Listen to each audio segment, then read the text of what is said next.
I am swinging from a 7-story window, throwing parties in a 10-by-7 cell. It's astounding the lengths I'll go to convince the whole damn world I don't need anybody's help. Yeah, I am waving while I drown.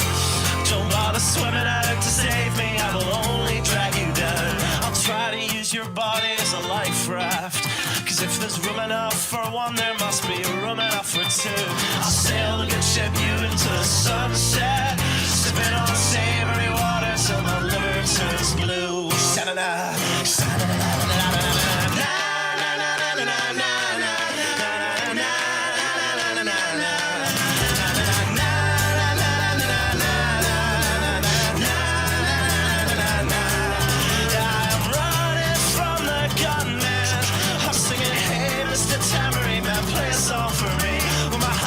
Is broadcast in the evening news. I will be relieved. La, la,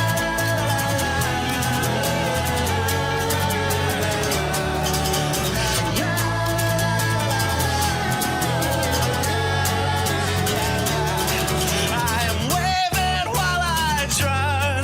Don't bother swimming out to save me, I will only drag you down. I'm waving while I drown. Don't bother swimming out to save me, I will only drag you down. La, la, la, la, la, la, la, la. Singing, hey, hey, alright, yeah, I wrote that one myself. It's astounding the lengths I'll go to convince the whole damn world I don't need anybody's help. Fuck.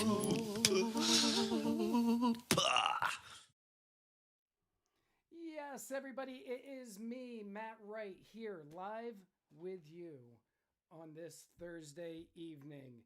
And honestly, I appreciate each and every one of you that tunes in on Thursday evenings, because I know there's a lot of things that you could be doing on Thursday evening, like, for instance, watching Carolina versus Houston if you wanted to torture yourself that way. But I appreciate that you are here with me on the writer's block, because without you, I would just be talking to, well, Randall Daniel today for my own enjoyment, and not for all of you people out there. So I am glad that each and every one of you are here. So thank you. Also, thank you to the wonderful and fine people at, oddly enough, Muddy Water Cava. That's their name. They named it after this show. You can ask them. Muddy Water Cava for the cava that I'm drinking on today's episode. So to Muddy Water Cava and to all of you, I say, Bula Vinaka. Oh, you guys can't hear me. That's neat. Neat. Can you hear me, Randall? Randall? Yeah, I can hear you. Why can't you guys hear me? Because that says, all right, hang on a minute. It's not a Muddied Waters Media production without audio or technical issues.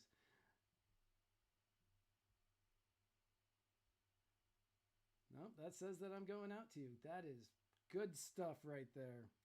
Randall is very loud. All right. I am. That's what they're saying, yeah. Huh. I can turn you down. I can turn you down. Hang on a second.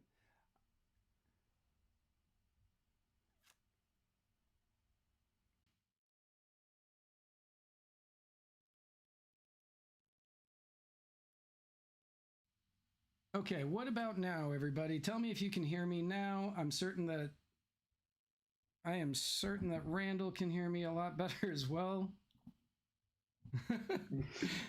Yeah, you went up considerably. Considerably, For me. yeah. Yeah, that's weird because it's showing up on my yeah. All right, I'm back. All right, sorry about that, everybody. When Spike streams and I stream, I have to have different settings, and I forgot to reset those.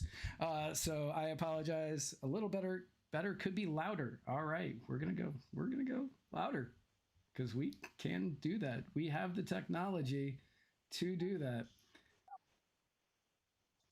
All right. What about now? Yes, we hear you. Good. All right. So, again, I apologize, everybody, for that, and I can do a little bit more here. Anyway, let's pay some bills. First and foremost, this episode is brought to you by the wonderful and fantastic people at the Libertarian Party Waffle House Caucus, the fastest growing and second largest caucus in the Libertarian Party, and the largest waffle related caucus anywhere. Just anywhere. So if you want to become a member of the Libertarian Party Waffle House Caucus, all you have to do is go to muddiedwatersmedia.com/store and get yourself a Libertarian Party Waffle House Caucus button. If you want to become a voting member, get a t-shirt. Get a t-shirt. The Gravy King. Fierce Luxury by Ashley. Fierce Luxury is a high-end bag and accessory consignment store based online. They carry the hottest brands, and I don't own any of these brands. So I think it's Louis Vuitton, Channel, Goosey, and Hermes. And you can consign with them for a 30% fee, which apparently is 20% less than most consignment stores. And you can find them online at fierceluxurybyashley.com or in the exclusive Facebook group, Fierce Luxury by Ashley. Adderpan is the most terrifying game you can possibly buy for $5. If you want to be required to go to therapy for the rest of your life, all you have to do is go over to Steam and get the game Adderpan, and for the rest of your life you will get free expansion packs and be terrified constantly. You may need Addervan if you play Adderpan. I don't even know what Addervan is for. I just know it's a drug.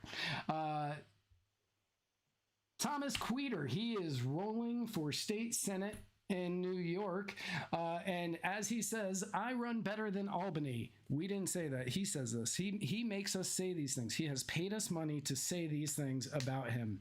But Tom is a fantastic man. He is running for state senate, and if there's ever a time that New York needed a libertarian in the state senate, it is now. So go to tomfor52.com. That is TOMFOR52.com and support Tom today. Are you one of those people who wakes up in the morning and is like, man, I hate coffee? Because I'm not. But if you are one of those people, you should make the switch to Mud Water. It is a coffee alternative with masala chai, cacao, mushrooms, turmeric, sea salt, cinnamon, and that is it. And that tastes exactly like that combination of things sounds like it would taste. So if you are one of the people who wants to see what that tastes like, you should go to muddiedwatersmedia.com/mud and make the switch today. Cumberland Cannabis. Now, the sentence I'm about to say is probably, my guest is going to disagree with me, but Tennessee perfected whiskey. And they have perfected basically anything they have ever touched. So when they got their hands on CBD Delta 8, you know it's going to be the best CBD Delta 8 that you can possibly get anywhere. So if you want viable, ethical, and effective CBD Delta 8, go to cumberlandcannabisco.com. Jack Casey, he's written these books. I'm pretty certain that they're porn. He says they're fantasy, but he has never expounded on that fact. He's never told me what kind of fantasy, so I assume that it is all porn, especially by looking at the covers. So if you are into fantasy level porn, go to theroyalgreen.com to buy all 3 books in the Royal Green series. I have not read them, obviously. I have no idea what they're about, but Jack Casey pays me to ask you to buy them, and I really hope you do, so Jack Casey continues to pay me. And Joe Solosky, he is running for Pennsylvania governor, and you, fine people, if you live in the Pennsylvania region of these United States, could vote for the first libertarian governor in the history of the world. So I just had to kill a mosquito on my cup. So head on over to JoeSoloski.com to support Joe Solosky. He is He will make Pennsylvania mightier than the sword of authoritarian government. Again, this is a Muddied Waters Media production. You can find us on all social media. Find us on Anchor. Become a subscriber on Anchor. But my guest tonight, is the chair of the Libertarian Party of Kentucky. He, unfortunately, well, good for me because that means he's here, is not at the event with Spike and all of them. And we're going to get into why. But please welcome with me the one, the only, Randall Daniel. How are you? Hey, I'm doing pretty well. Yourself? I'm doing well. So normally I like to start off by asking how it is that you got to be a libertarian, or how you found yourself in the Libertarian Party, joined the Liberty Movement, whatever. But for you, I have a different question that I have to ask first. All right. My great-grandfather, his name is Charles Mallory Hatfield. How awkward is this interview going to be? My aunt's name is Glenda Hatfield. Oh, okay. Hey. I knew you had roots in Kentucky, and I was not sure which way this was going. Deep roots in Kentucky, and yeah, it's the same Hatfields, I imagine. I would imagine. Yeah. So, real quick to touch on, so I might hack and wheeze and cough a little bit during this interview, and I apologize in advance. Anybody who caught me on Break the Cycle last night, I was half dead. Josh Smith was half dead. He's fighting the Rona. I'm thankfully only fighting strep throat, but that's why I'm not up there in Northern Kentucky today for that protest, because I would hate to get somebody sick. Strep throat is not comfortable, and I don't want to be liable for coughing on somebody. And that's particularly not socially acceptable these days. I might get shot for doing that. I was at a kava bar a couple of weeks ago, and I vape constantly. Anybody that watches this show or knows me in real life knows that this is not just an act. I do this all day long, and so I obviously cough. And I was at a kava bar and I coughed, and it was one of those deep coughs that came from way down. And somebody at the bar was like, "Do you remember when a cough didn't sound like a gunshot?" And I was like, Yeah. But they all know me, and they know I vape constantly, and they're like, "Well, you don't take care of yourself. You're probably going to die next year. So, you're fine." We know that it's going to be from vaping too much and destroying your lungs. Yes, from the original Hatfields and McCoys. Yes, that is the Hatfields we are referring to when we are talking about the Hatfields. So Charles Mallory Hatfield, he left just so everybody knows, he left the Tennessee, West Virginia area, and he became famous for being the world's most successful rainmaker. And there's a movie about him. It's a musical called The Rainmaker, not the movie with Matt Damon. That's not the one. And that is about my great-grandfather, Charles Mallory Hatfield. But don't believe what they say in the movie. He was really a piece of crap who never owned, he never admitted to fathering my grandfather. But it's him. So, great guy. Ouch. Yep. Based on that, I should be on the McCoy side, but I'm still no, it's in my blood. I hate all of them. So how is it that you came to find yourself in the on the island of misfit toys with the Libertarian Party and in this movement? Well, a little bit of background. I come from, a farming family. My mom's side's been farmers for generations. My dad's side has been mostly tradesmen and farmers, a little bit of mixed bag there. Electricians, plumbers, pipe fitters, welders, farmers, more farmers, and occasionally, sadly, the stray politician. So that's where I kind of fit in. My brother's a farmer, and unfortunately, I'm better with words than I am with pigs. But what we all make do with what we got. But what initially got me into the Libertarian Party was local activism. That's how I got into the party itself. I needed I needed a vehicle to change my community. I've always been ideologically a libertarian, and that's where it comes from being a farmer. My dad, he taught me about, self-reliance, raising your own food, not relying on the government, that taxation is theft, like those normal lessons, I mean, he never used that terminology, but, eggs for cash or corn, just, not out in my, he's always, every tax but, and my mom, she taught me to read, to, take an interest in education because she's a teacher. My mom retired after 28 years of teaching elementary school. And so I've got an older brother, a younger sister. I grew up on a farm. My mom was a teacher. I don't think you could get any more classic American than that. No, that's pretty cliche almost. That's pretty red-blooded American right there. Well, I'm gonna say it's yellow, like gold-blooded there, Yeah, that's fair. That's fair, right? Yeah. Because we're about liberty. Yeah, no, both my parents have a very strong libertarian lean. Growing up, they weren't registered libertarian, but I think they might have now that I've run for office. My brother's been always registered libertarian, and my sister's currently with her husband over in South Korea. So, it's not like they're too involved in politics. Well, probably more so now than ever before. Gotta be a little worried now. Yeah. He's stationed over there for context. He's in the Army, so it's all politics for him.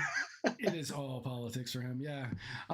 So you have a serious roots in Kentucky, and that's why I was a little worried about, if we were going to just start out hating each other in this interview. But I don't hate anybody. Apparently, there's a story behind this flag. Yeah, so Kentucky was founded at a location called Harold's Fort. Two pioneering groups set out to settle Kentucky, and those two groups coming together at this initial settlement, Harold's Fort, it's kind of the depiction there on that flag. The original seal was made by a guy named Isaac Shelby, who was the first governor of the state of Kentucky. But the two men depicted are, modernly people say they're just, like faceless or nameless caricatures, but it's really two particular people, one of which is Daniel Boone, the frontiersman, who took the Cumberland Gap and took, the Kentucky River downstream and settled in Harold's Fort and founded Boonesboro. There's another man on that, and his name's Walker Daniel. Walker, he took a river route. He went northern into Pennsylvania, found what is now the Ohio River, took it down south, finding where the Kentucky River meets the Ohio, and sailed upstream and found Harold's Fort, eventually buying 70 acres of land from Crow Station, and or a place now called Crow Station, and settled Danville, the first capital of Kentucky.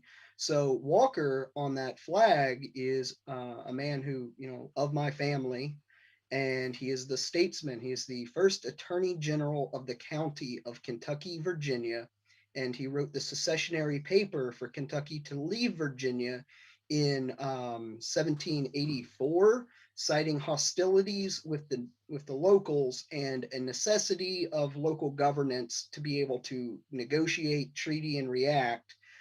3 months later, he died in a place called Bullett's Lick, which is actually the place where I currently am sitting. Like during this interview, I am less than 1 mile in my home from where Walker died, on ground that is still in my family today, and was a big reason why I got involved in politics, was to fight eminent domain. And I didn't even know all of this when I got involved in politics. I just knew that the government was being a bunch of mean bullies and trying to make my dad sell ground that he didn't want to, that had been in our family for a long time. And a bunch of my neighbors who weren't able to protest due to careers in the military or being retirees or all sorts of other prerequisite. I was young, I was in my 20s, and I've got no kids and I'm unmarried. So, if somebody's going to, fight the fight, I'm at the age. So I got involved in local level activism, met some libertarians, and spun up my county affiliate. That is absolutely incredible. Like, so Daniel Boone is the one on the. I'm assuming that he's the one on the left. Yeah, he's the one in leather, and then the guy in a suit is the lawyer. Unfortunately, I'm from the lawyer.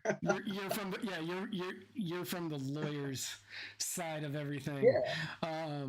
Yeah, but he fought in the Revolutionary War, and like Walker is a really interesting figure. I highly recommend people check him out.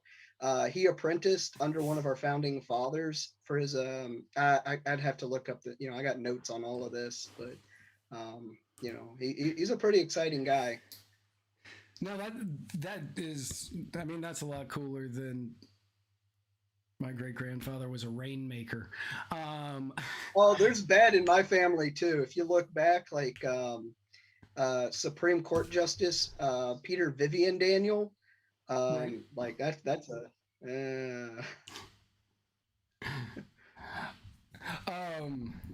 Huh. That's weird. Everybody's telling me my mic is going out, and I don't understand why that's happening.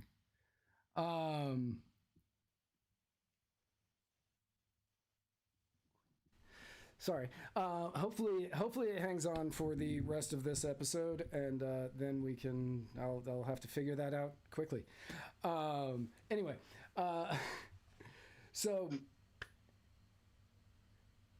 it was because. So you got into politics because of eminent domain and them attempting to steal land from your family, essentially. Mm-hmm. And yeah, I live next to a little neighborhood that the city was saying that their water pressure was too low, so they wanted to run in a supplementary water line through some of my dad's property. Right. And they were offering him $2,500 roughly for a right of way on 100 acres of ground, which is, pardon my language, fucking ridiculous. Right. Trust me, that language is fine on this show. I accidentally say it often whenever I have technical issues. But yeah, eminent domain is one of those issues that you see pop up like everywhere. And they're just like, no, we're going to take this from you now, and you have zero choice. And that is actually one of the reasons that Spike is currently in Kentucky, is because of an eminent domain case. A lot of people in the comments have been asking if other people have seen Spike handing it to the people at the city council meeting. I haven't seen it yet. I was at work, and then I was doing some prep for this. Have you seen what happened today? Yeah, I was watching it while I was cutting my grass earlier. Now, I might have missed a word here or there because I was, push mowing and hacking and wheezing throughout it. But Spike, he gave it to him. He's a great man with his words, a lot better than I am. He basically told him to, pick on somebody their own size.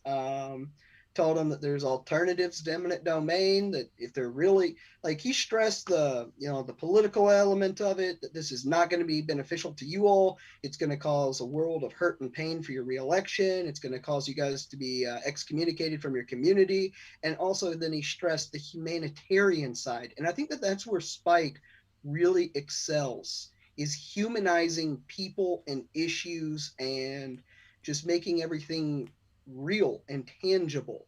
I think that that's what a lot of politics lack, is that we start thinking about things like eminent domain and property rights, and they're abstract. Right. What are they in the tangible sense? And it seems odd to think of property in a non-tangible sense, but so often we forget that it's people and livelihoods and food. And I mean, that's a great way to put it. And as much crap as I like to give Spike, because we do a show together, we own Muddied Waters Media together, and we're like brothers. He is fantastic at selling the message.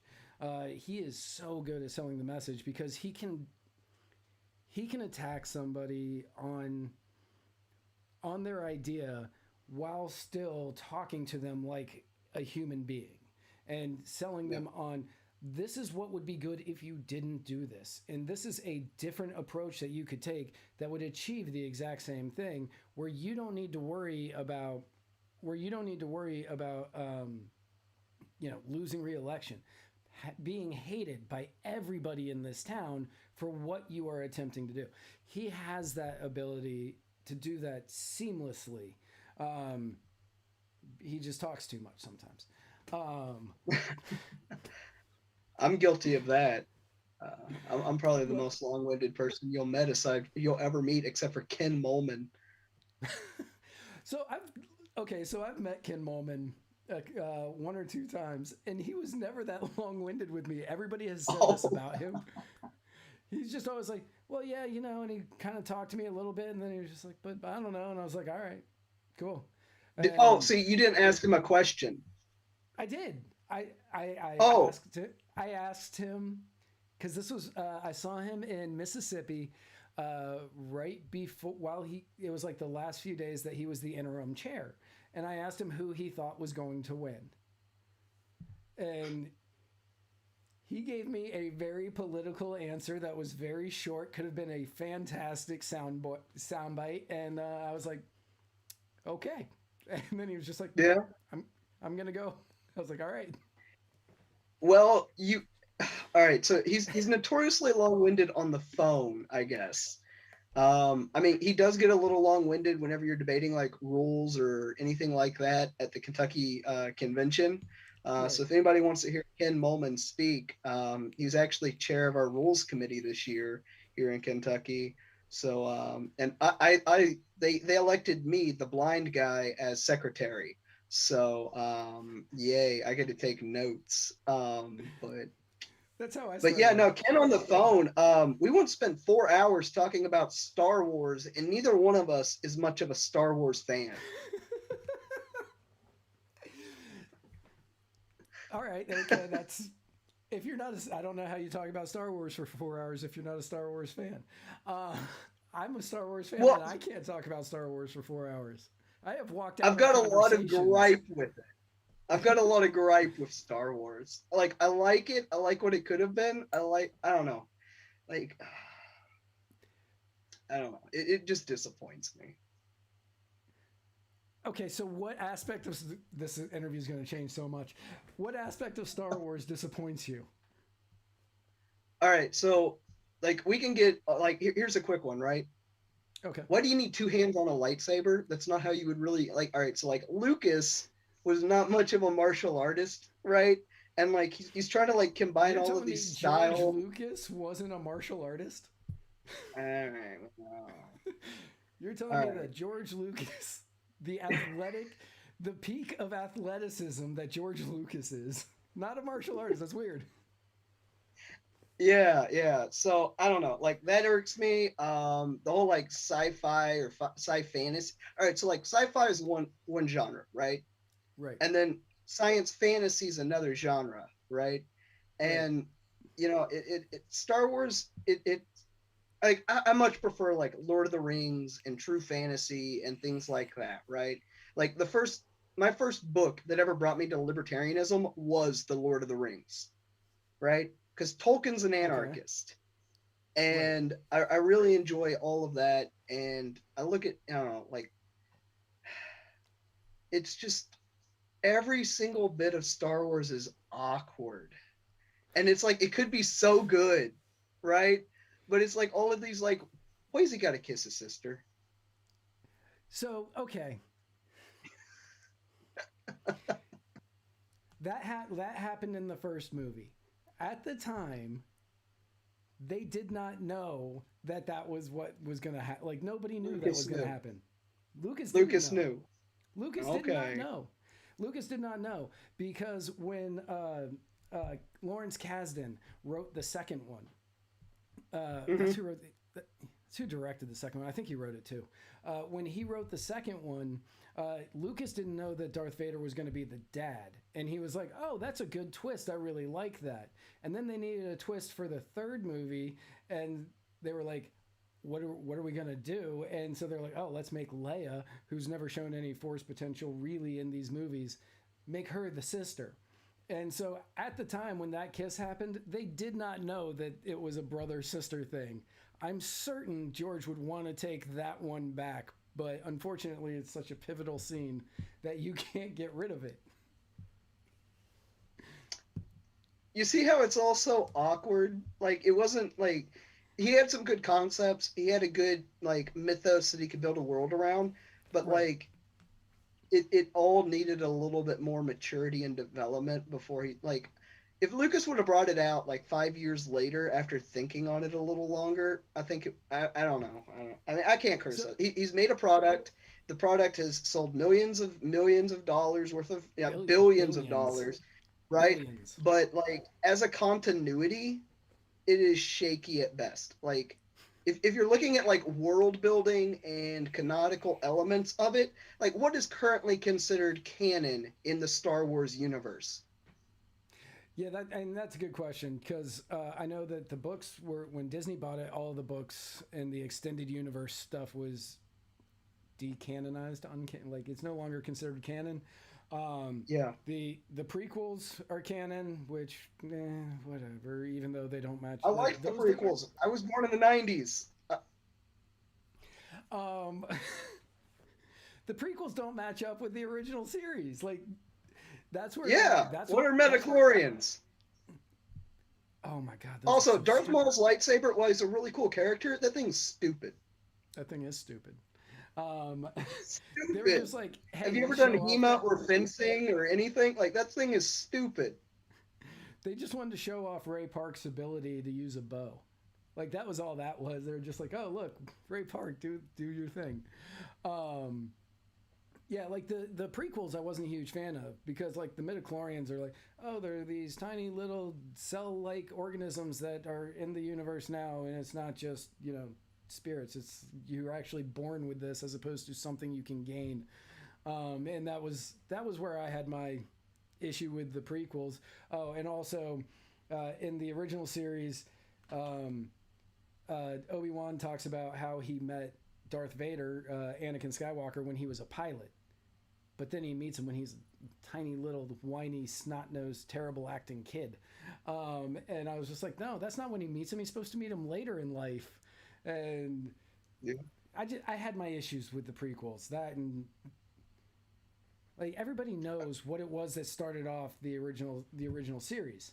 And then the prequels, it was over a trade war, which that just makes for that doesn't even make for good life. Like we all remember the trade war with China and Trump.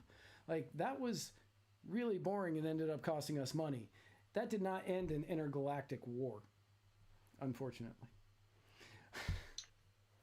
And like, who's actually the good guys? Who's actually the good guys? I mean, yeah, that's like Karate Kid. That's kind of up to the viewer.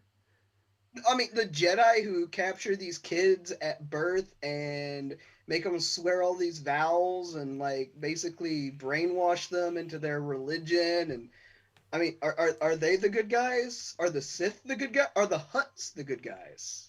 Like, so I see it as instead of any of those being the good guys, I see it as the rebellion being the good guys, the people who are fighting against the government, and the Jedi that joined the rebellion are part of the good guys. Yeah, but when all's said and done, look like what did the rebellion net, and what kind? I don't know, like, man, we're gonna spend 3 hours on Star Wars, and I'll just leave it at this. I think that the best Star Wars product is the animated Clone Wars. Really, over the Mandalorian? Yeah. I mean, yeah. All right. I mean, I've got a degree of nostalgia for the animated Clone Wars, so that might be skewing it. 90s, yeah. Yeah, I was born in 1993.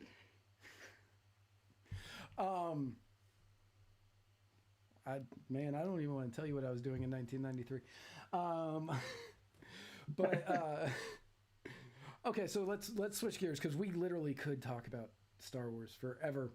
But I was told that I needed to grab a picture of a nearly extinct American chestnut tree. Yeah? Yeah, I was told that I needed to get this picture, and I did not know why. So Well, why I did wasn't Brian told tell me what to grab picture you were grabbing, so we're both kind it? of. But um, so according to Brian in my notes, he said that you have an office building in an old building in downtown Louisville, and that I needed to have a picture of a large, near extinct American chestnut tree. mhm. So the chestnut tree is what you would call a keystone species in the Appalachian to Eastern Seaboard region. Right. Most people have never seen one, and if you've seen a chestnut in our area, it's probably an imported chestnut or a hybrid chestnut. So the Western Seaboard has their redwood, and over here we had the American chestnut. It had a colloquial name as a cradle to coffin tree. The tree grew so large that a man could furnish his entire life with one tree. I'm talking 10-foot in diameter trees, right? You could build your home, you could build every stick of furniture in it, your cradle to your coffin out of this one tree, right? And it was a good hardwood tree. And it was a cornerstone, a keystone to our entire ecological system in this region because it has a similar caloric yield per acre as commercial produced corn does. So, like those chestnuts that it produces are a fundamental part of American heritage all the way up until the 1920s. We've got all of these old Christmas songs and the like, chestnuts over an open fire, and Right. um, you know, and you could make chestnut bread. The deer eat chestnuts, raccoons, everything, right? But what ended up happening is, and the reason why that ties to our office space is that our office was built in 1880. So, it's a 141-year-old building. It's got these beautiful large raft, like beams and everything in it. And I enjoy woodworking. Like I've got a box of hand planes underneath the table that my laptop's on right now. I can, pull out some old tools, but I'm trying to get into like enthusiast level hand tool woodwork, right? So I like trees, I like nature, and our office has a lot of that present. But also, I think that the chestnut tree is a really good point for libertarianism. It's you know, as our countries develop, a lot of people have rushed away from self-reliance, bringing in things from other countries, other regions, and not really using what's local to yourself. And that's what actually doomed the chestnut tree.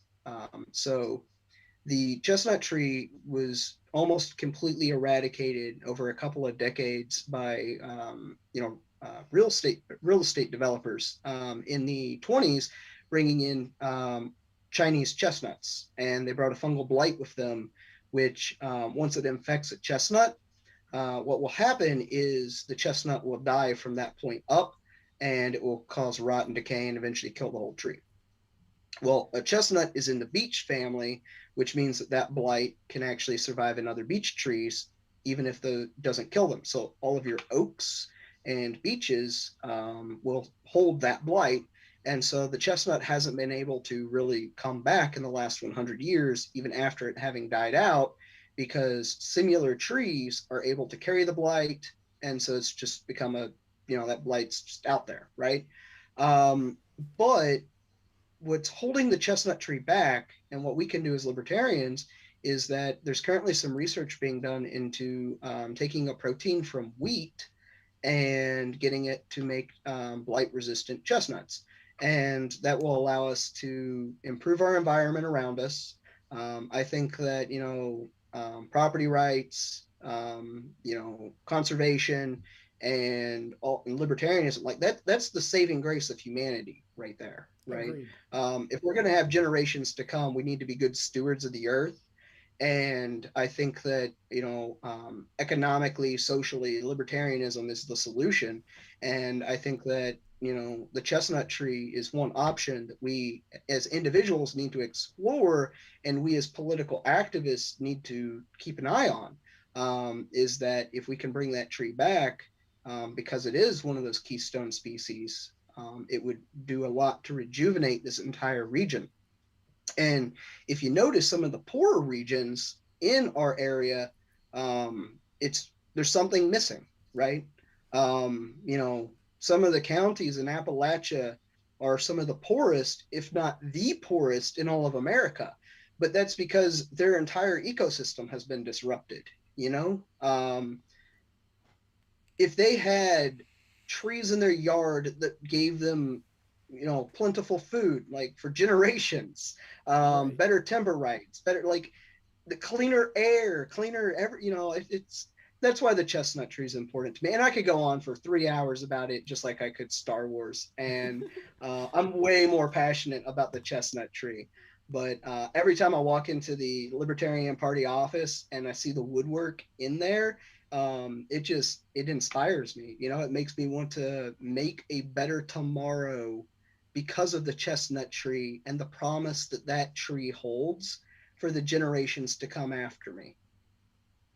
Yeah, and that I did not know that about the chestnut tree. One, I did not know until when you were supposed to come on, whenever that was, a few months ago. I did not know that the American chestnut tree was near extinct. And Yeah. I learned more about the American chestnut tree in the last 5 minutes than I've ever known about it. Like I did not know that it was like a cribbed casket kind of thing. No clue on that, but that is absolute fantastic information. And as libertarians, because we are about conservation and property rights and that stuff, you can easily use the technology and knowledge that we have today to bring something like that back, and something so sustainable as that you could use for literally an entire generation. You would be Yeah. able to have it and have it available and pass it on afterwards. And plus, And chestnuts over an open fire. yeah, How do you, how do it's you say cultural no? icon. It is. It's exceptionally important. I used to live in Nashville. Um, so where in downtown Louisville is the office? 4th Street. Okay, I know it. Yeah, we're right in Old Louisville. We're right on 4th Street. It's about a mile and a half, 2 miles. If any U of L students want to come up, if you got anybody who's a current U of L student or any of the surrounding colleges, come on in. We can probably set up a student organization or some sort of intern program with you.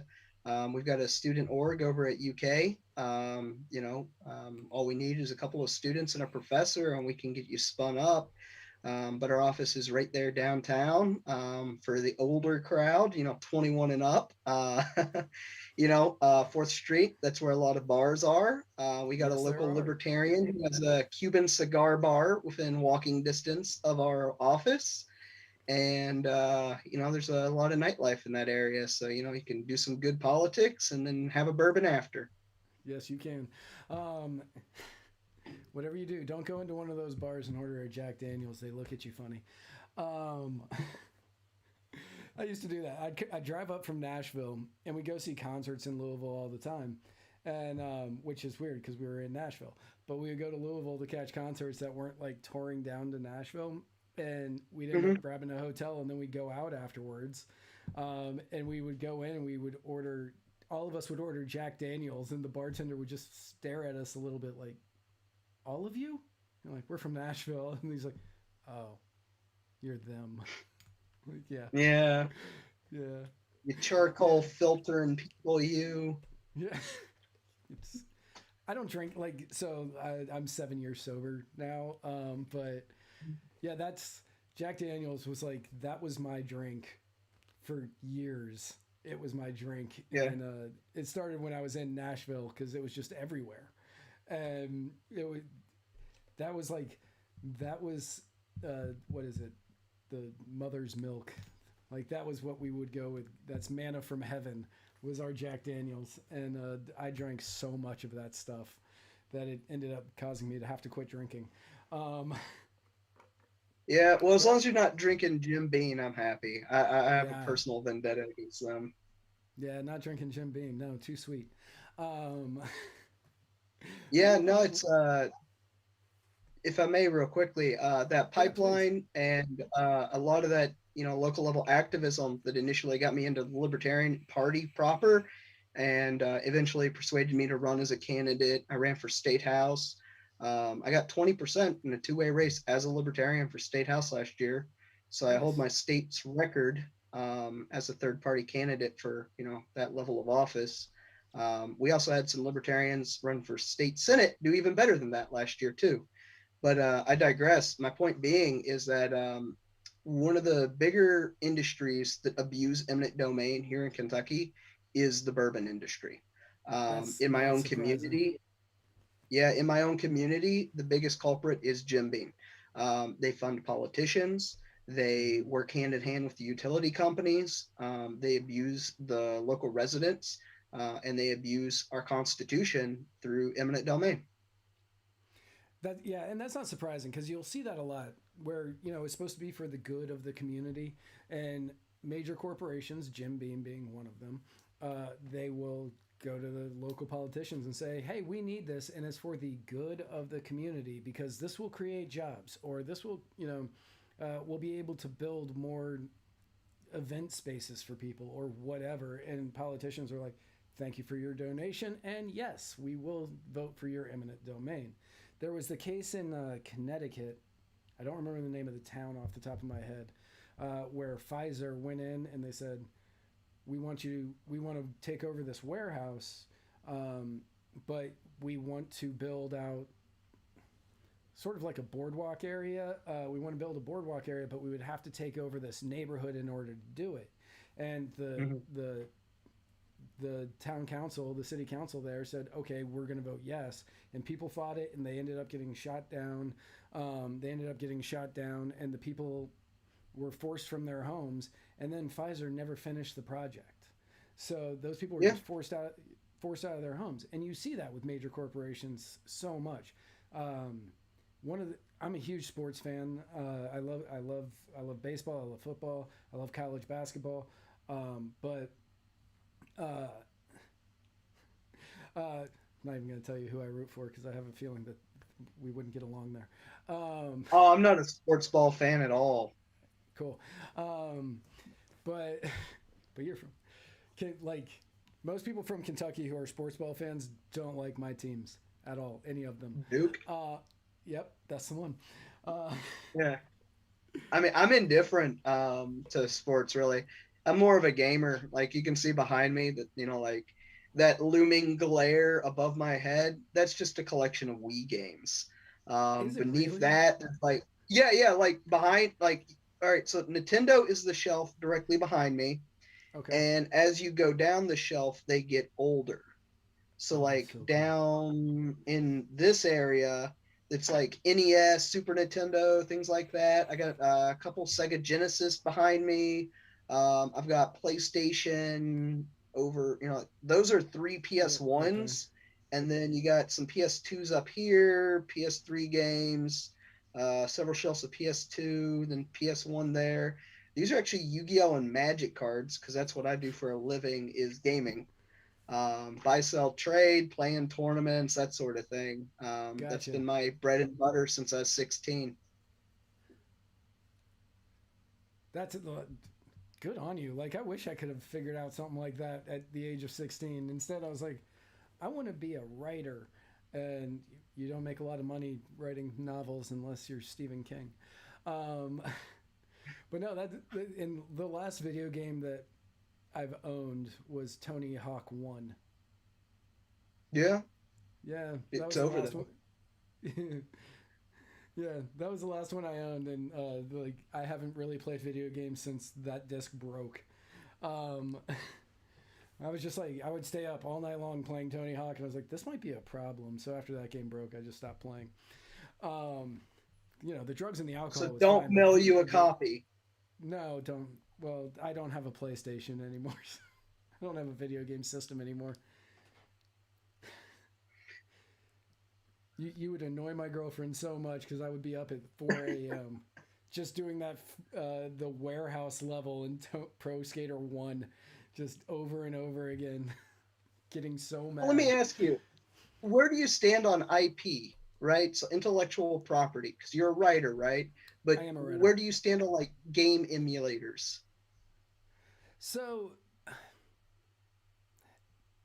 as a writer, it's weird because I'm like, no, don't steal my work. But on the other side of it, I'm also like, I want people to read it. Like, I'd like you to pay me for it, but you're going to steal it anyway.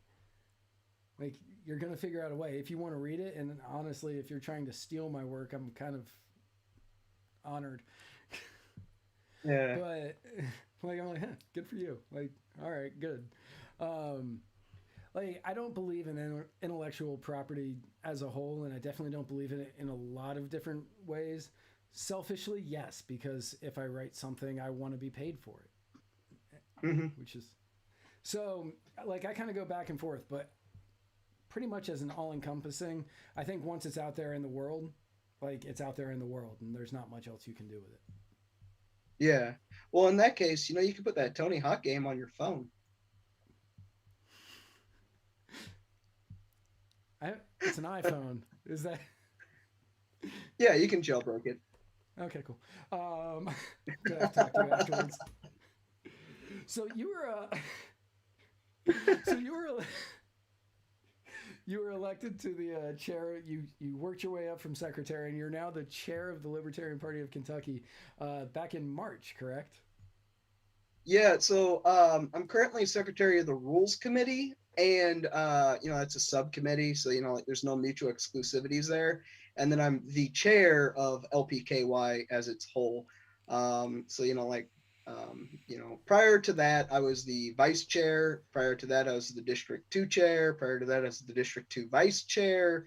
Prior to that, I was my county party chair, and prior to that, I was just a county coordinator. So like the one libertarian who was active in my county at the time. Right. So in 4 years, I've gone from like, hey, you guys told me to spin up a county party.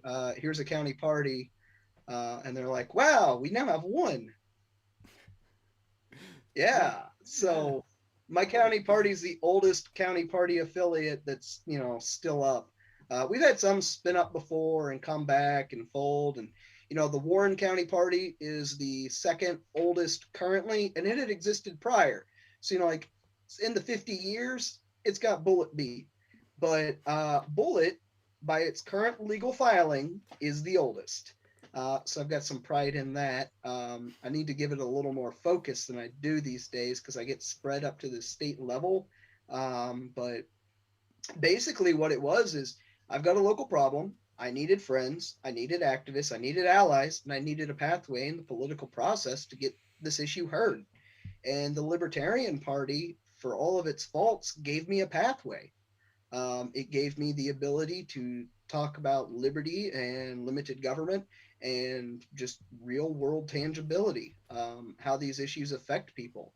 And, before I knew it, I was trying to help people in the county adjacent to mine over in Hardin County, over in E-Town. And I ended up on the district executive committee. And then I started butting heads with my state executive committee. And before you knew it, I was on that one too. And so I've kind of, I guess, climbed my way up the ladder, building some of the rungs myself, and Ken Molman giving me a huge help up as I went. It's been a huge team effort from a lot of people who had never been active in politics getting involved. Like I gotta say a huge thank you to Logan Nutt. He's the Bullitt County Vice Chair right now, and he taught me about the American Chestnut Tree. He is a forester, and he's my county vice chair, and he manages the 119 acres that is Fort Knox for their timber stand. Oh, that's So, cool. yeah, I actually share a property line with Fort Knox, and I hate the military base so much that I ran as a candidate and got 33% of the vote on base on a platform of getting rid of the base. In a two-way race against a six-term Republican, 1 in 3 people on the base voted for the anarchist who wanted to get rid of the base because they abuse eminent domain. Oh, I saw a meme the other day, and it was like it was a picture of a military guy, and it was like, how can somebody who's a member of the government hate the government? And I'm thinking, I don't know anybody that was in the military that doesn't hate the government in some way, shape, or form. Whether it's how the VA has treated them or stuff that they went through while they were in, like, all of them hate the government. I don't know anybody going out saying we need more of that. So it doesn't surprise me that a lot of people on the base end up voting libertarian or not voting at all. Yeah. My older brother, his name is Kenny. He's been a great influence on me. Sometimes not a good influence, but you know, at 17, you know, while he's still in high school and everything, he joined the military, right? And at 18, he registered libertarian.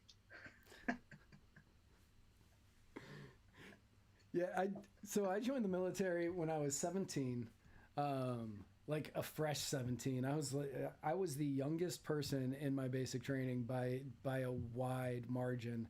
My parents had to sign my contract because I was still a minor, and Yeah.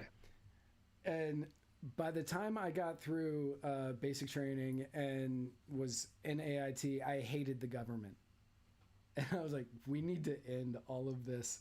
It took me a little while to get around to all of it because the conservative was so entrenched in me from my family that it took me a while to realize about libertarianism and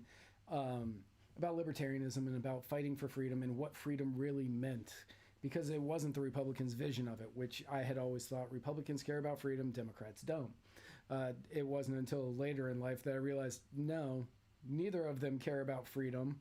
They just care about imposing on you, the lesser than, whatever they feel is important or moral or right. And that's not what freedom is.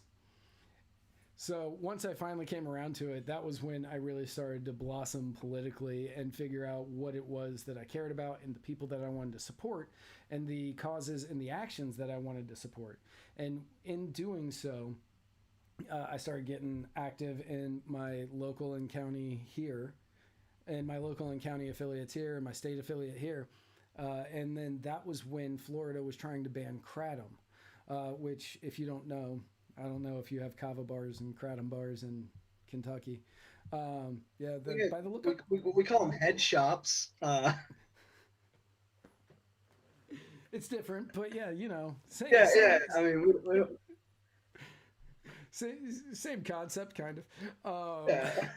I don't ever recommend buying kratom from a head shop, but so they were trying to ban it, and I used to hang out at I still do. I still hang out at the kava bar, but I was hanging out at this kava bar, and they were like, we don't want this to get banned. So I went and I helped them at the Florida legislature in Tallahassee.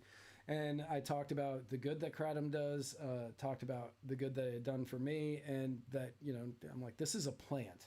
This is a plant, and that's it. Like, it's a leaf of a tree, and you are trying to ban it in the state. Makes no sense. And they ended up not doing it. And that was sort of where I got catapulted into everything. And that's where Muddied Waters Media came from. People who watch the show regularly know this, but Muddied Waters is a name for kava. And it's because we always drank kava on the show when this show first started. I still do. But that is where the name came from, and it's because we were fighting to keep kava and kratom legal nationwide. And we've succeeded there, so I can always say that no matter what, we're a success. Well, I won't be a success until we rework the Constitution with a federal amendment that outlaws eminent domain. Right. I mean, so that's my big one right there. Is I get it.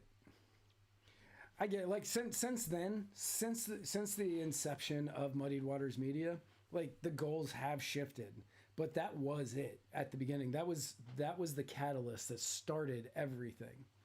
And since then, you know, eminent domain, civil asset forfeiture, gun, you know, all gun laws are unconstitutional. basically anything that we talk about regularly, you know, the planks that we all stand on, I would like to see all of those survive. But yeah, with kratom remaining legal in the U.S. and in Florida, so far, the thing that started everything, we have been successful on, and I can't be happier that at least I can say that. Hey, I'm proud of you, man. Hey, thanks, man. So what else do you have going on in Kentucky that's going to grow the Libertarian Party out there? Well, we have 120 counties in the state of Kentucky. My ambition is to see a county affiliate in all of them. I'm gonna cough real quick. I apologize. No, do your thing. Okay. How many counties have affiliates now? 1 second. I apologize. No, you're good. You're good. I appreciate you taking the time when you don't feel well to come on. Oh, dude, no, it's an honor to be on. I just kind of swallowed my tongue weird, I guess. I don't know. Anybody else ever do that? You just feel so intelligent immediately afterward. When you swallow your tongue weird? Yeah. Outside of a seizure, I've never had that issue. Oh, well, okay. Well. I don't know, like spit something, I don't know, hit the back of my throat weird. I've been dealing with strep throat all week, and yeah. But let's see. We've got the Bullitt County Libertarian Party. We got the Warren County, Barron County, Hancock County, Scott County, Kenton County, Henry County, Oldham's on the way, Hardin's on the way. Districts 1 and 5 have a couple they're working on. Kenton and Boone, I think, are both up now. So we're a little over a dozen right now. So it's about 10% up, but hopefully we'll get all the way there. If you don't mind, I'm going to go grab a cough drop. I think that might solve this problem. No, dude. I'll be back in like less than a minute. No, that's cool. Do your thing. In the meantime, remember everybody, if you would like to be a supporter of this show, all you have to do is go to anchor.fm/muddiedwaters/subscribe, and you can for $10 a month, you can get exclusive content.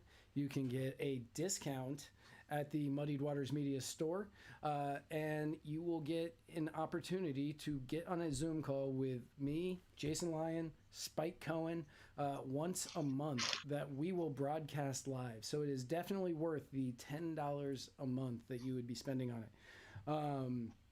So again, anchor.fm/muddiedwaters/subscribe. I'm alive. You are alive. You are alive. Yeah, so I was on Josh Smith's, and I probably ate like 40 cough drops just so I didn't like die in the middle of that interview. Yeah. Okay. So you have what it sounded like about 15 to 20 county affiliates.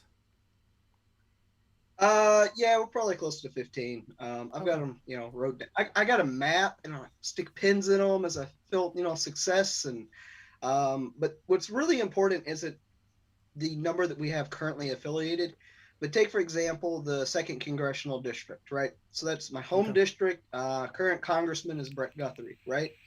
It's not just that we've got that, we've got 5 county affiliates in that district. But we have a point of contact, like a grassroots person, actively currently in all but 4 of those 19 counties in that district, right?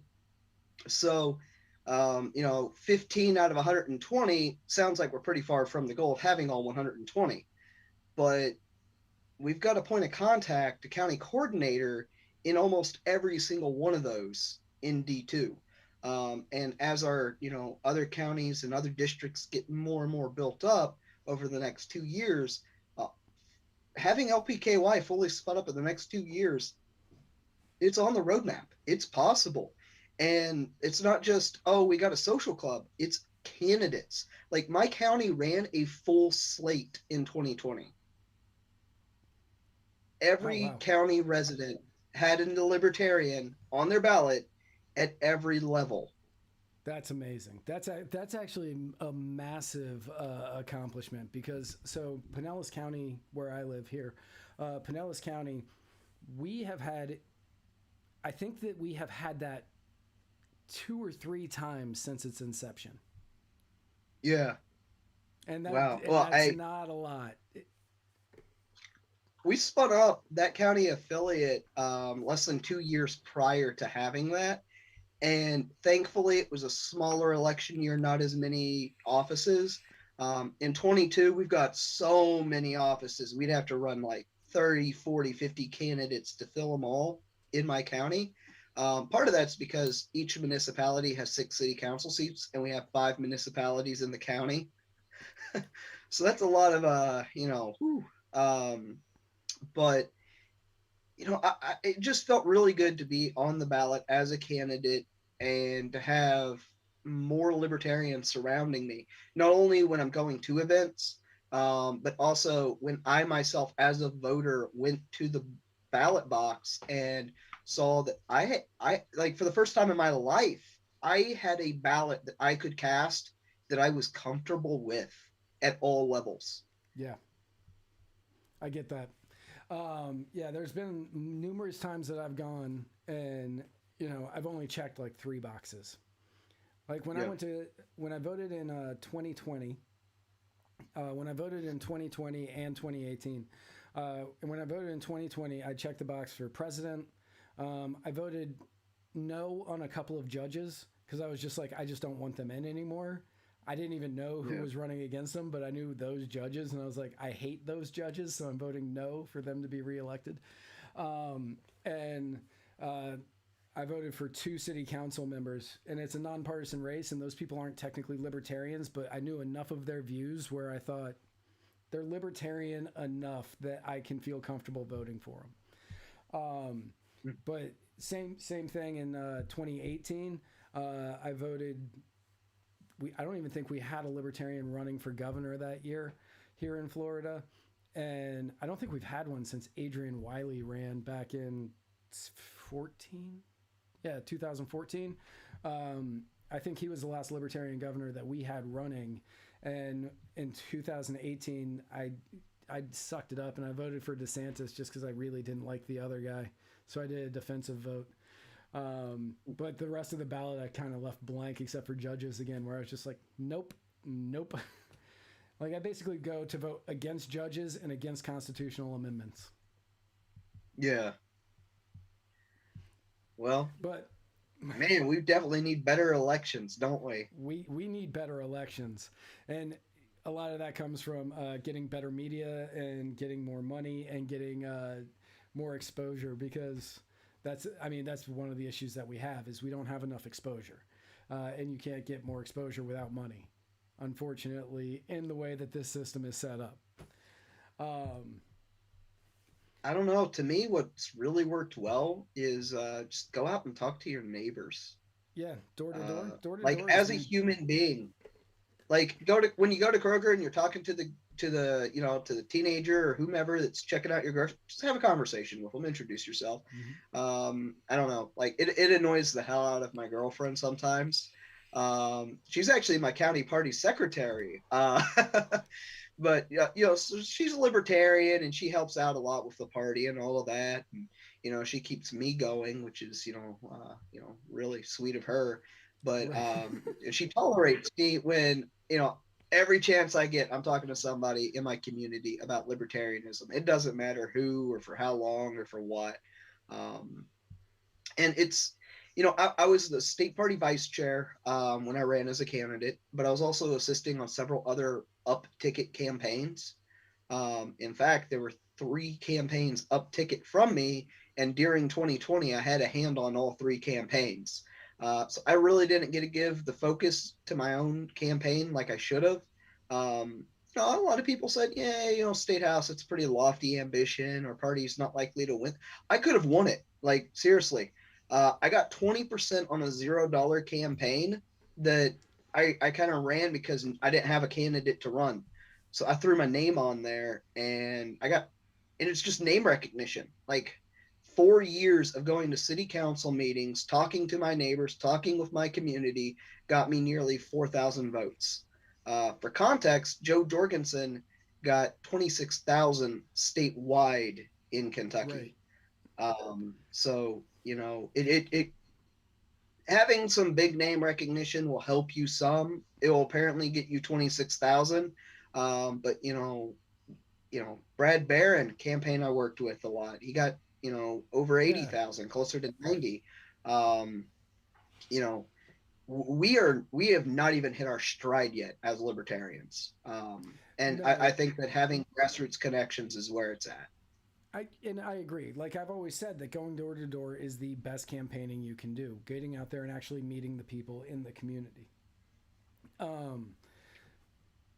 The hardest because I've gone door to door on a number of campaigns in my life, and the biggest obstacle I've had to overcome was people saying, "Yeah, but can you win?"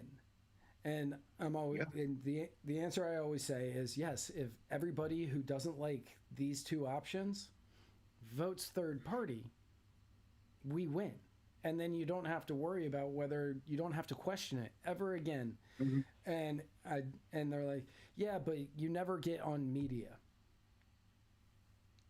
So it's not really like, I'm not worried about having a name running, because like Gary Johnson was possibly the biggest name the Libertarian Party's ever had.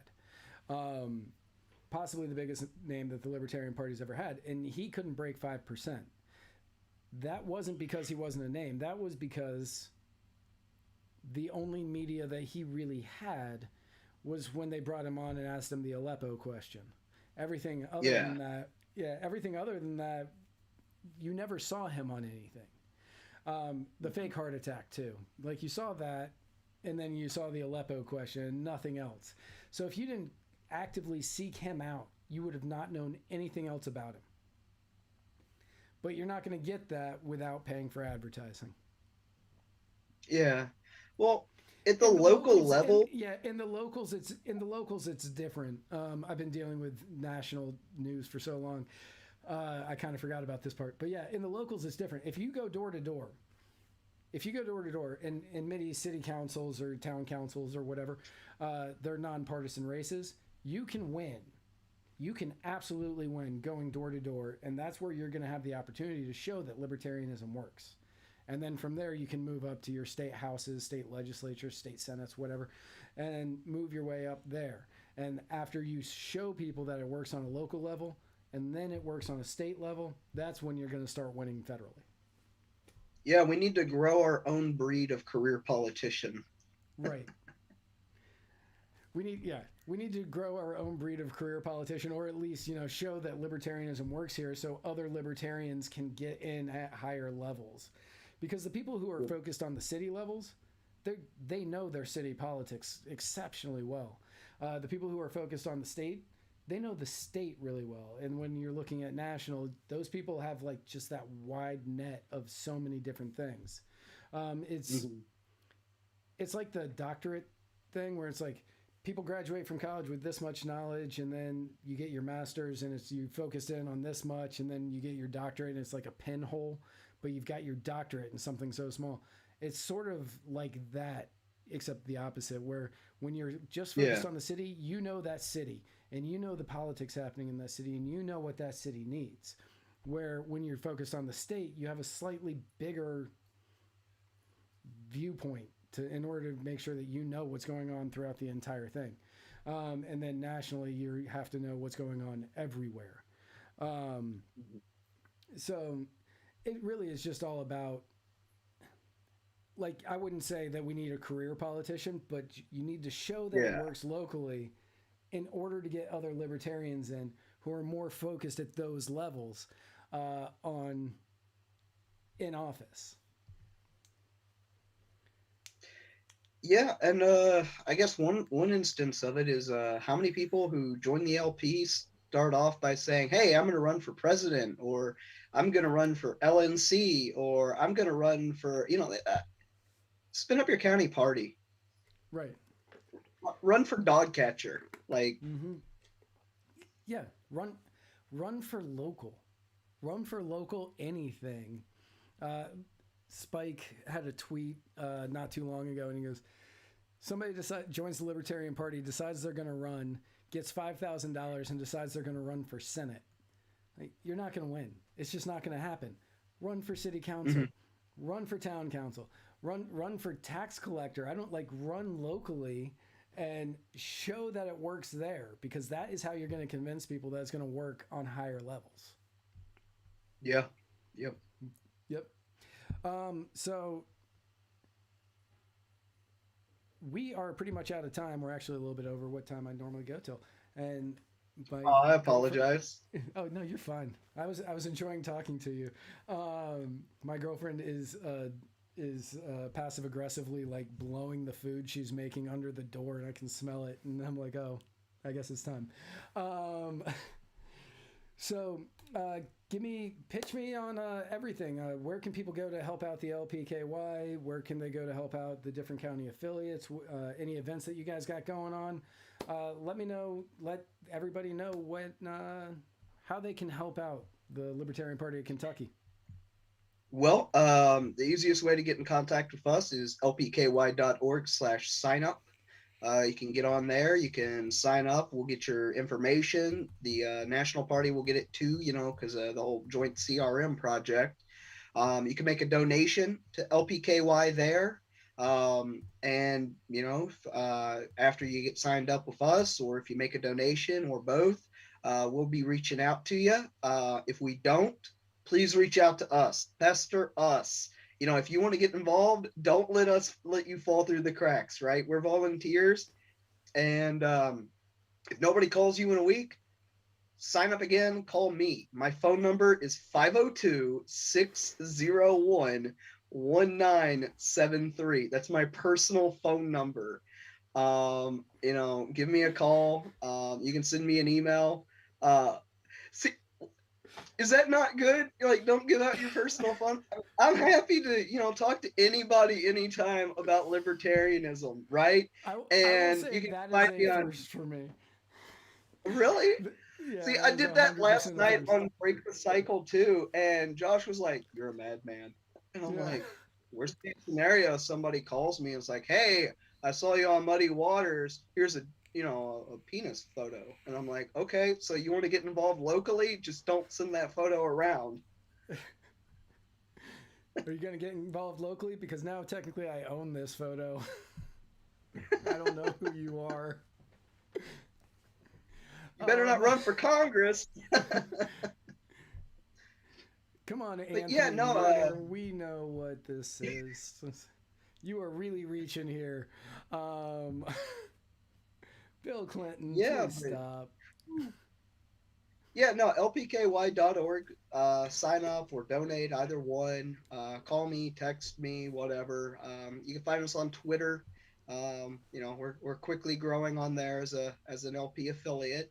We're coming from Texas. Got some good stuff coming out of off your Twitter. Yeah, we got a good comms director. He took over when I became chair. He's got a degree in marketing, and he has read Mises, and those were the prerequisites we had for a comms guy. Have somebody who understood the philosophy and understood how to physically operate a phone, which is probably better than me. I don't use social media. I've got like 8 followers on Twitter. So I'm not too big on social media. A lot of that's because screen time hurts my eyes. Sure. So that's why I've started wearing hats as a habit. They block a lot of the sunlight, reflections, things like that. Right. Well, I appreciate you taking the time and talking with me tonight.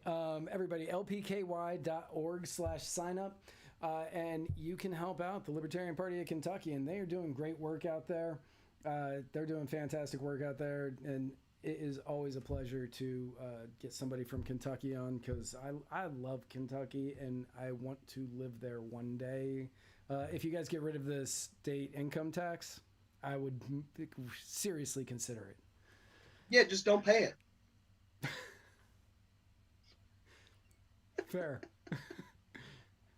I feel like your governor would not be real happy with me if I didn't pay my income tax, since he would get mad at me for leaving. Yeah.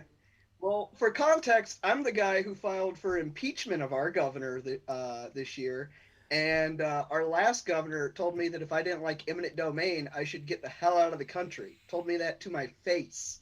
So I'm not too good at giving people advice on not to tick off their governors, but just don't pay it. Yeah, like that's why like I left when I left Virginia, I went to Tennessee because there was no income tax, and then I came to Florida, and it was between Florida and Texas, just because there's no income tax. I was like, yeah, I'm not paying that ever again. Yeah. Well, we might do a free county project once me and my girlfriend finally settle on a homestead. We currently got 5 acres now, but Ken Molman's got this wonderful idea for a free county project.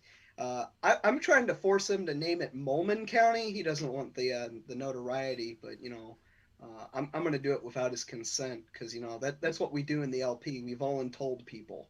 Right. Yeah, that's how I am a member of the Libertarian Party. I was signed up. Uh, but yeah, name it Ken County because you can always say, no, that's a different Ken. Yeah. That's So yeah, I'll give you the scoop on that sometime on another interview, maybe sometime No, once we absolutely. get the gears rolling. I I would love to have you in Kentucky.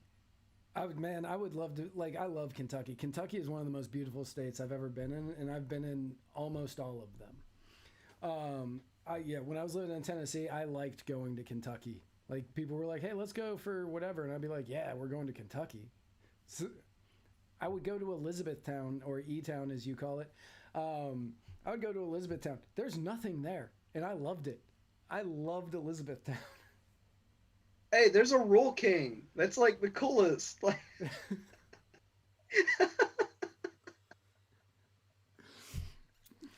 Oh, you got to go there for tractor parts and for baby chicks. Like that's like Right. half of my dates I take Reagan on is to go look at the chickens at Roll King. Yeah, I have a buddy that he was a doctor in, I think it was Pikeville, Kentucky. Yeah. Yeah, he was a doctor out there. He's like my oldest friend in the world, and he was a doctor out there, and he just took a fellowship in North Carolina. But as soon as that's over, they're planning on going back because he was like, "No, I love Kentucky." And I was like, Well, if you go, give him my number. The District 5 party is doing well. Dr. Don Stacy is our District 5 chair. So, I'm sure the two of them will get along quite well. And District 5 has a membership director who is also from Pikeville. And, Devin will get in touch. We've got mobility out there. Let's get them involved. yeah, when he comes back to Kentucky, I will definitely do that. Like, I don't know how. I think he's in North Carolina for like 2 or 3 years for this fellowship. But once he gets back, I will let him know and get you guys in touch with each other because he would be a fantastic add to the LPKY. You guys would love and hate him.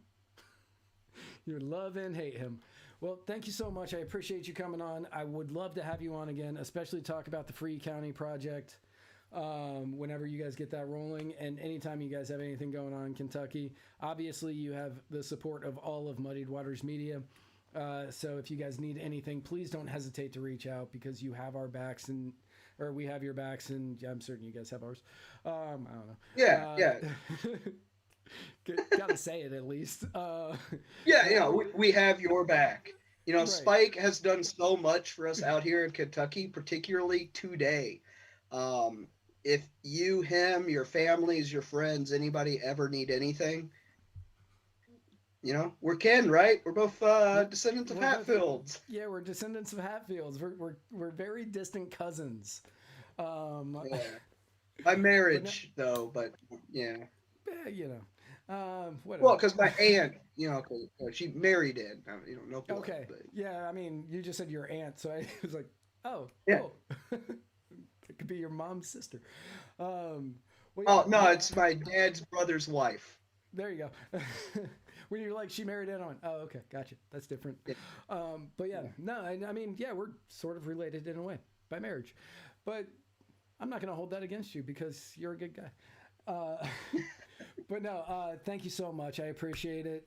If you want to hang out for a little bit, I'm going to do the closing and then I'll talk to you a little bit afterwards. Sounds good. Cool. All right. To everybody else, thank you so much for tuning in. I appreciate all of you. I appreciate all of you. I'm making my girlfriend so mad today with some of the things that I have said on this episode, and nobody would understand why it's making her mad except for me. But thank you all so much for tuning in. Tomorrow, we have a brand new episode of Cajun and Eskimo from Bayous to Igloos at 9:30 Eastern here on Muddied Waters Media. And then taking the weekend off because we need to rest too. And on Monday, Jason Lyon returns with a brand new episode of Mr. America, The Bearded Truth. And he has Joe Garcia on to talk about police reform. That's going to be at 8 o'clock on Monday. It's going to be a fantastic show. Then on Tuesday, join me and Spike Cohen right here as we parse through the week's events like we're in autumn now, aren't we? Like the sweet little autumn cherubs that we are. The sweet, wonderful autumn cherubs that we are. And then next Wednesday, Spike has Alexander Salter on My Fellow Americans at 8 o'clock next Wednesday. And then join me here at 8 o'clock, same muddied time, same muddied channel for Nate Atkins, who is running for mayor of Minneapolis. So you're not going to want to miss that show. I'm getting such dirty looks because I said I liked Elizabethtown, and nobody will understand that but me. So tune in. Thank you all so much. I may have said this fact before, but I'm going to say it again.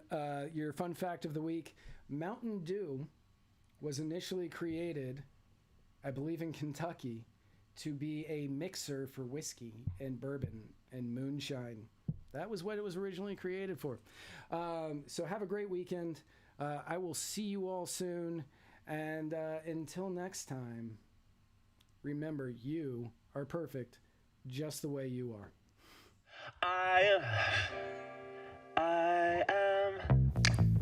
I am swinging from a 7-story window, throwing parties in a 10-by-7 cell. It's astounding the lengths I'll go to convince the whole damn world I don't need anybody's help. Yeah, I am waving while I drown. Don't bother swimming out to save me, I will only drag you down. I'll try to use your body as a life raft, 'cause if there's room enough for one, there must be room enough for two. I'll sail the good ship you into the sunset, sipping on savory water till my liver turns blue. Sha-na-na, sha-na-na-na-na-na-na-na-na.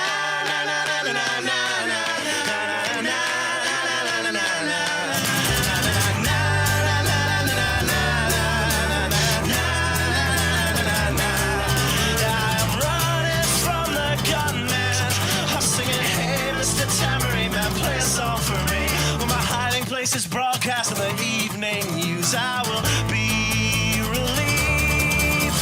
La, la,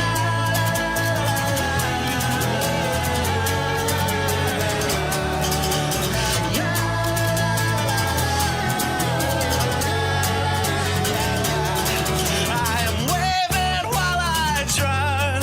Don't bother swimming out to save me, I will only drag you down. I'm waving while I drown. Don't bother swimming out to save me, I will only drag you down. Singing, hey, hey, alright, yeah, I wrote that one myself. It's astounding the lengths I'll go to convince the whole damn world I don't need anybody's help.